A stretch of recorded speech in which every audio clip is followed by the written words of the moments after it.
Halo nakama, kembali lagi bersama gue Andrisan dan ada Gua Fajri di Fajri. sini ya. Jadi kita berdua akan mereview manga chapter ke 992 deh. 992. Iya betul, 992. Jadi kita di sini sudah merangkum ada 5 poin ya untuk kita review. Kita nggak bisa kasih gambar manganya ke kalian, mungkin akan ada fan art yang keluar di video kali ini. Cuma kita nggak akan kasih gambar manganya sih, karena kalian tahu sendiri ya, One Piece itu copyrightnya sangat kencang sekali Bung, jadi kita tidak bisa asal memasuki ranahnya copyright itu.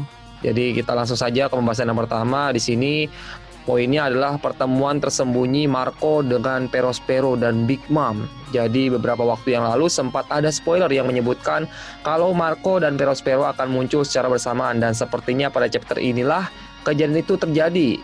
Yang cukup mengejutkan di sini, Marco sempat berdiskusi membuat penawaran kerjasama dengan Perospero sebagai perwakilan Big Mom untuk menumbangkan orang yang ia juluki The Demons ya. Kalau menurut kesesuaian Iya, admin sih, betul. orang yang dimaksud Demons itu adalah Kaido. Jadi menurut si Fajri ini berarti ya, Fajri kira-kira berarti itu Demons ini adalah Kaido. Kenapa dibilang Demons itu adalah Kaido? Iya, ini kan kebetulan juga pas kita record ini manga aslinya udah keluar. Jadi tuh biasanya manga official sama manga yang kita baca duluan tuh beda translationnya, beda artinya gitu. Dan di sini lebih diperjelas lagi, di manga aslinya itu dia nyebut Kaido. Jadi pas Marco dan si Perospero bertemu dengan Big Mom, si Perospero langsung coba bilang idenya dia kalau misalkan mau kerja sama si Marco. Akan Oh ya tetapi ya ya. si Big Mom-nya ini langsung nolak karena menurut dia keputusan buat kerja sama si Kaido tuh mutlak dari dia. Jadi dia menganggap keputusannya dia itu yang paling benar, dan sempet kayak nekenin ke anaknya, lu percaya sama gua kan gitu. Dan di sini Oh iya. Big Mom sepertinya, bukan sepertinya sih, udah pasti kayaknya menolak rencana dari si Perospero ini gitu, Dris. Dan Marco juga sempat diejek di sini sama Big Mom karena Marco yang notabene komandan divisi pertama tuh. Komandan divisi pertama bajak laut Shirohige, tapi kenapa dia malah lebih memilih untuk bekerja sama dan membantu si Luffy dan kawan-kawan yang pada dianggap sama Big Mom ini cuman kayak bocil-bocil perusuh lah gitu. Ini kemarin tuh bukannya si Big Mom itu lagi ini ya, lagi battle juga ya, masih Luffy ya? Kalau nggak salah ditabrak Betul, kan? Ini kejadian berarti sebelum kejadian itu. kayaknya sih pasca sih. Jadi kan si Luffy dan kawan-kawan tuh setelah ngehajar Big Mom itu mereka kayak mau nge-skip Big Mom gitu, dan si Luffy kan lebih mau lagi tuh battle sama Kaido di atap. Jadi dia langsung lari sama Sanji. Dan di sini juga ada sedikit gambarnya tuh, si Luffy dibilang sama para samurai, Luffy udah maju aja lu gitu. Dan itu sih sekarang seperti itu sih keadaannya sekarang. Mungkin si anggota topi jerami yang lain bisa jadi tuh dia lagi berjibaku sama para cunguknya Kaido yang lain gitu. Dan terakhir juga kita lihat kan ada si Page One dan si Ulti yang sedang menghadang topi jerami yang lain gitu. Terus kita lanjut ke bagian poin keduanya nih. Carrot yang bernafsu balas dendam. Sewaktu Aqua Cake Island, kita tahu sendiri sosok role model Carrot itu yaitu Pedro ya, harus mengorbankan nyawanya dan membiarkan kelompok bajak laut topi jerami lolos dari keadaan yang sangat amat terdesak dengan cara melakukan bom bunuh diri waktu itu. Namun hasil target peledakan bomnya itu Perospero masih hidup ya, ternyata dia bisa bertahan karena buah iblis yang dia miliki itu, yaitu Perosperonomi. Jadinya Carrot kayaknya nampak tersulut dendamnya nih ya, karena melihat Perospero masih sehat walafiat nih. Soalnya kita lihat di sini emang dia masih utuh ya, tangannya juga utuh ya. Itu iya, padahal kan dia sempat buntung ya gara-gara buntung tangannya. Pedro lagi waktu di Aqua Cake Island itu. Dan itu dia kayaknya sih ya itu permen sih, Blaze. Emang badannya permen gitu ya. Jadi yang putus itu ya permen. Cuma kenapa kalau gitu kenapa nggak langsung tumbuhin lagi aja kalau misalkan emang itu permen, atau mungkin ya kekuatannya mungkin udah habis kali ya. Bisa nggak sih kalau buah Menarik iblis loh, kekuatannya udah habis terus dia udah nggak bisa menggunakannya lagi, ya udah jadi dibiarin aja gitu. So far sih belum bisa ya. Limitasi dari buah iblis tuh biasanya kalau terkena lawan senyawanya. Kayak misalkan pasir ketemu air lagi waktu krokodil. Nah, itu ada limitasinya tuh di situ. Si buah iblis pasirnya itu akan bisa disentuh, akan bisa dipukul ketika Luffy melapisi dirinya dengan air, seperti itu sih limitasinya. Tapi kalau misalkan buah iblisnya kayak abis gitu, kayaknya belum ada sih. Belum ada ya. Mungkin gara-gara Perospero udah nyentuh level awakening. Tapi ini mungkin ya, itu kesotoyan gua Perospero udah nyentuh level awakening sehingga dia dapat dengan mudah melapisi tubuhnya dengan cairan permennya itu. Gitu. Jadi punya armor tambahan lah. Kalau misalkan kata Kuri kan tubuhnya bisa berubah elastis karena dia mochi. Nah, si Perospero ini kemungkinan melapisi tubuhnya dengan permen, sama seperti Trebol. Kalian nakama ingat Trebol kan? Trebol di Arc Dressrosa itu tubuhnya ternyata ceking, kecil banget. Ternyata dia melapisi tubuhnya dengan lendir gitu. Mungkin familiar seperti itulah kekuatan dari Perospero. Makanya dia bisa bertahan dari ledakan bomnya si Pedro. Padahal dia udah merelakan nyawanya untuk meledakkan si Perospero ini. Oke, sekarang kita lanjut ke poin ketiga. Keadaan di dalam istana, Yamato masih berusaha meyakinkan Shinobu dan si Momonosuke kalau dirinya ini berada di pihak yang sama dan dirinya juga bukanlah ancaman untuknya karena mereka memiliki tujuan yang sama, yaitu menemukan Kaido. Nah, Shinobu terlihat sangat tergesa-gesa lari sekuat tenaga demi menjauhkan Momo dari si Yamato. Tapi ekspresinya si Momo malah terlihat cukup penasaran dengan si Yamato ini nih ya. Di ruangan lain ternyata Black Maria yang kemarin Tin bahas dalam Smoshi itu ya, malah sedang asik menyanyikan sebuah lagu dan sepertinya ada kesalahan pada spoiler yang Admin dapatkan. Tapi balik lagi, memang kita tidak bisa ya 100% untuk percaya pada spoiler. Jadi emang kita kemarin dapat spoilernya beda ya kalau untuk si Black Maria ini. Iya, di spoiler itu bilangnya si Black Maria join fight-nya Kaido di atap. Ternyata di sini dia malah mengamankan dirinya bersama yang lain, bersama teman-temannya, mungkin anak buahnya, di dalam suatu ruangan. Dia ada di ruangan yang bernama Tatami. Ruangan Tatami ini yang dimana kemarin lagi waktu awal-awal tuh ada kumpul si Kaido dan si Orochi di ruangan ini nih, si Tatami ini nih. Dan di ruangan Tatami ini si Black Maria ditemenin sama beberapa anak buahnya atau temannya, dan dia diminta untuk menyanyikan sebuah lagu. Oke, balik ke Shinobu dan si Momonosuke. Ini menarik banget sih. Sampai kapan si Shinobu bakal lari dari Yamato?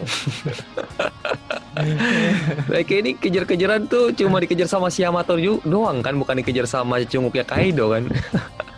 Iya bener, dikejar sama si Yamato doang gitu kan. Gue curiganya nanti dia salah masuk ruangan dan masuk ruangan ke Black Maria. Waktu itu kan dia masih dalam istana nih yang sama. Iya. Dan itu kemungkinan itu bisa saja terjadi karena si Shinobu kan panik nyangkanya si Yamato ini musuh. Jadi dia bakal coba bersembunyi, ternyata malah sembunyi di ruangan yang Black Maria ya. Itu menarik sih. Mungkin ini kemungkinan yang terjadi ya. Ini kesotoyan gua mungkin saja akan ada pertarungan di mana Yamato, Shinobu, Momonosuke melawan Black Maria. Mungkin ya nakama mungkin. Soalnya ini emang agak berhubungan sih, panelnya tuh langsung tiba-tiba ke si Black Maria kan, dari Shinobu ke sini langsung. Ya, bisa betul. Aja sih. Jadi pertarungannya bukan Black Maria membantu Kaido, tetapi Black Maria lawan Yamato mungkin nanti di beberapa chapter selanjutnya. Bisa jadi kan, nggak ada yang tahu. Iya betul, mantap nih.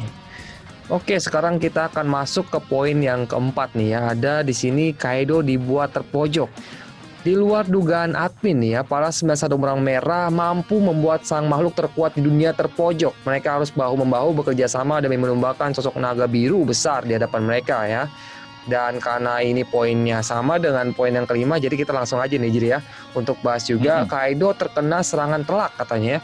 Yap, ini sangat luar dugaan sih. Seorang Kaido sekarang tampak seperti kewalahan menghadapi 9 benang merah.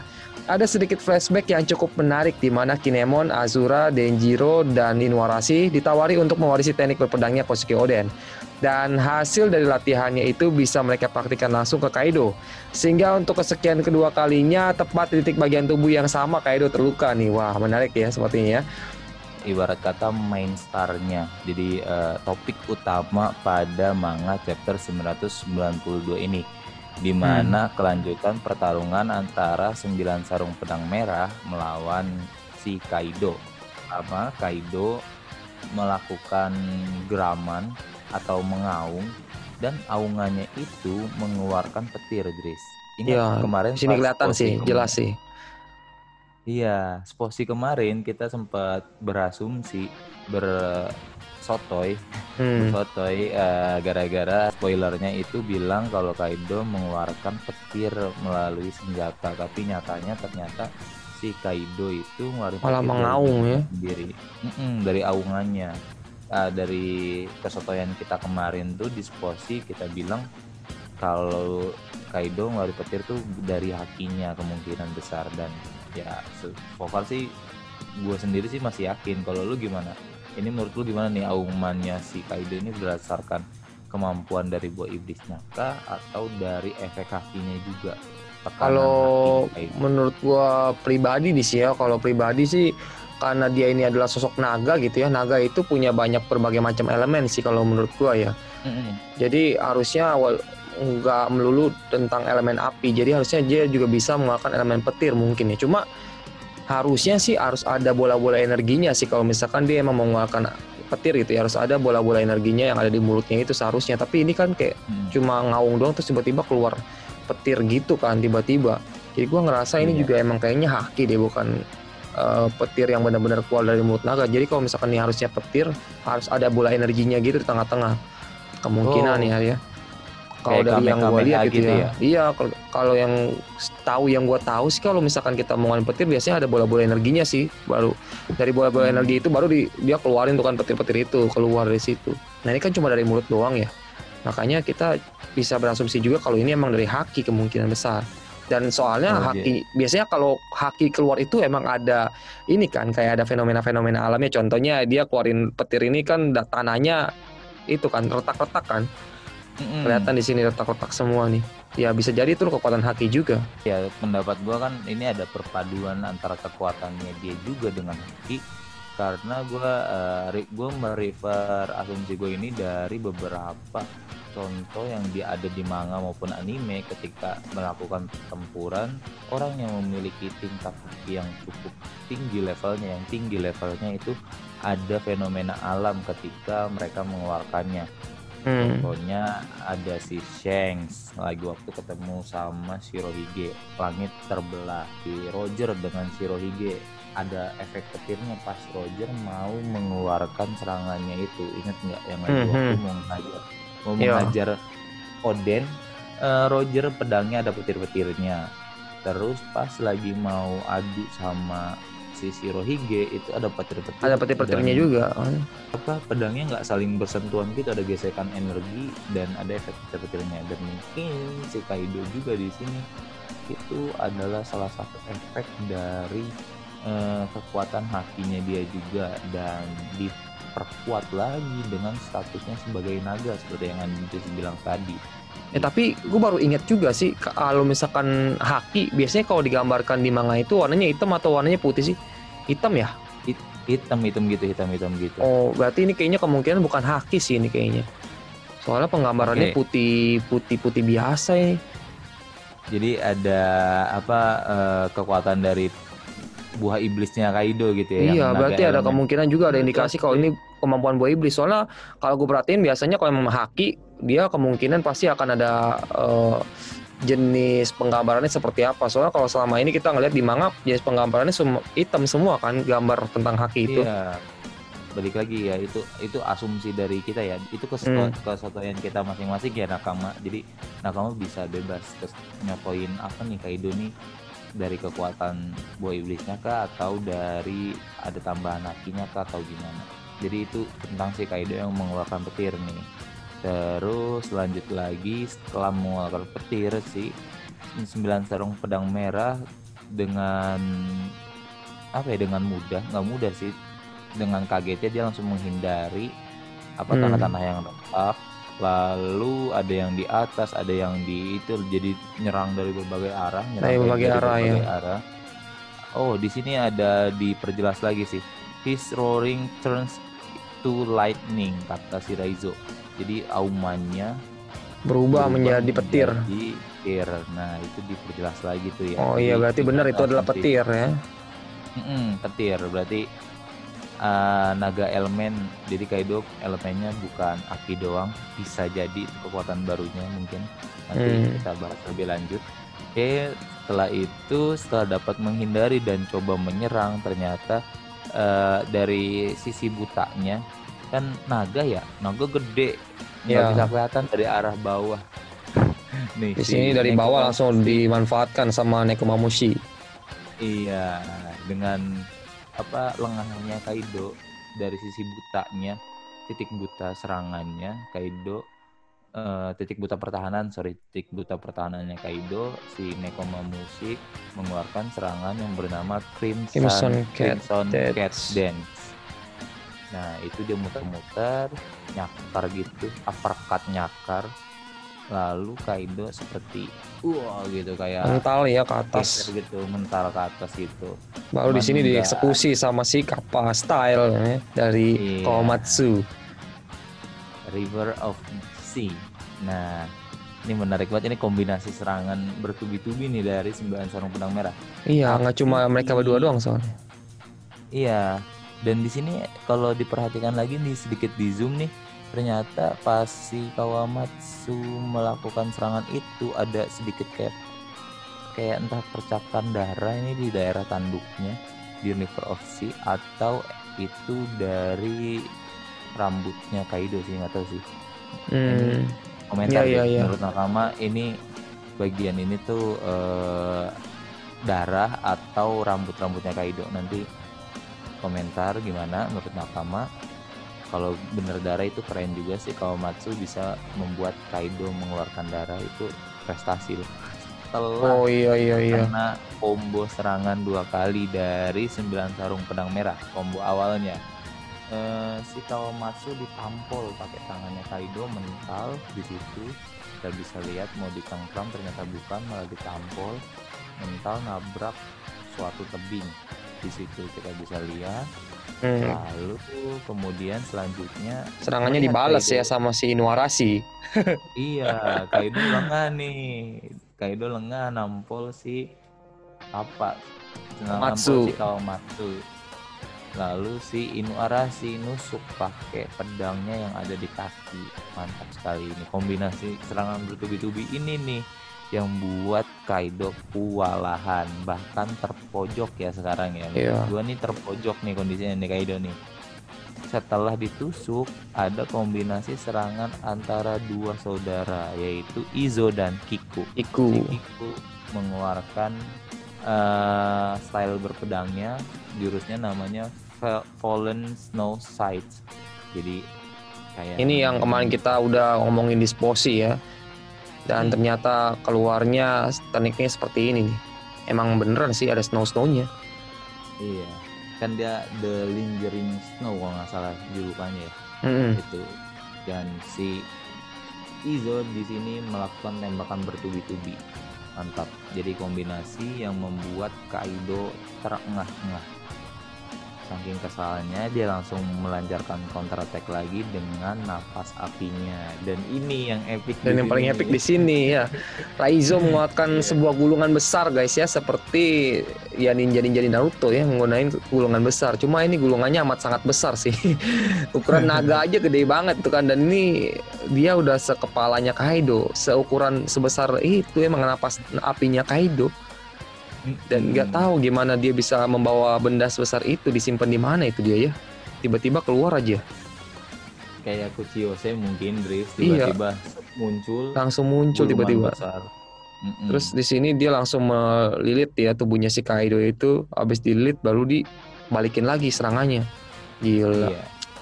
Kayak dialnya. Hmm. Kalau kalian ingat, kita flashback sedikit di Ark Skypiea, alat yang bentuknya kerang, namanya dial up kalau nggak salah. Itu di situ bisa membalikkan serangan. Lagi itu Usopp sempat menggunakannya saat bertarung melawan Luffy. Di situ serangannya Luffy ditahan di sebuah alat seperti itu, Dris, namanya dial.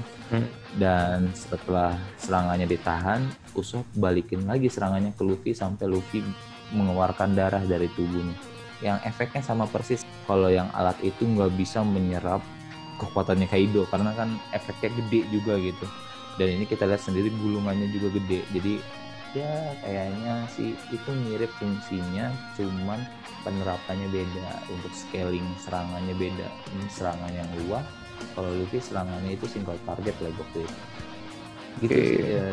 Flashback, lanjut lagi Dris. Kita lanjut ke bagian yang si ini ya, anak buahnya Oden ini, ternyata mereka itu pernah diajari sebuah jurus berpedang. Gila, ini jurus berpedangnya ini ya bisa ngelukain bekas lukanya si Kaido loh. Iya. Dan waduh, darah lagi keluar ya, lagi darah yang keluar ini. Darah yang keluar. Nama pedangnya adalah Paradise Totsuka. Emang bener ya, kemarin Oden waktu ngelawan si Kaido itu kayak gitu jurusnya namanya? Versi Jepangnya kan, ini kita lihat dari yang ofisialnya, ini versi bahasa Inggrisnya Paradise Totsuka. Mungkin kalau yang Jepangnya gue agak lupa, kita lagi itu bacanya. Kayaknya sih sama sih harusnya sih nama jurusnya ya, Paradise Totsuka. Di sini kita bisa melihat nih, kita sedikit mengambil kesimpulan di sini. Gua khususnya mengambil kesimpulan di sini kalau ada 4 orang yang Oden anggap paling kuat di para pengikutnya, di antara 9 orang pengikutnya. Yaitu ada Nemon, Ashura Doji, Denjiro dan Inuarashi. 4 orang ini sepertinya yang Oden anggap paling kuat sehingga bisa mewarisi gitu ya, mewarisi jurusnya Oden. Menurut lo gimana nih kesotoyan gue tentang ini nih? Apakah setuju juga? Harusnya sih iya sih, soalnya kenapa cuma mereka berempat gitu kan? Kenapa enggak semuanya aja diajarin itu? Berarti ini orang-orang ini adalah orang-orang yang dipilih sama si Oden yang dia yakin kalau kekuatan berpedangnya itu jauh lebih kuat dibandingkan yang lainnya. Dan emang kalau kita lihat juga ya kebanyakan cuma 4 orang ini doang sih yang emang bisa menggunakan pedang kan. Sisanya tuh siapa yang bisa menggunakan pedang? Mungkin Kiku bisa, cuma kalau Kiku kayaknya nggak terlalu kuat juga sih. Secara keseluruhan kita udah lihat chapter ini lumayan seru ya, dari awal sampai akhir chapter ini. Jadi menurut gua libur 2 minggu tuh terbayarkan ya, gitu, worth it lah ya. Worth it, chapter ini tuh worth it banget. Jadi gitu aja guys untuk review kita pada One Piece chapter 992 ini. Mungkin kalau kalian punya pendapat yang berbeda atau kalian punya masukan, silakan saja tulis di kolom komentar di bawah. Kita langsung terima aja saran-saran dari kalian ya. Kalau misalkan kita bisa sempat ngebales, kita akan bales. Dan jangan lupa untuk selalu tonton One Piece Update Channel karena kita akan terus update juga mengenai konten-konten lainnya. Jadi terus saja pantengin channel ini dan sampai jumpa nakama. Dadah.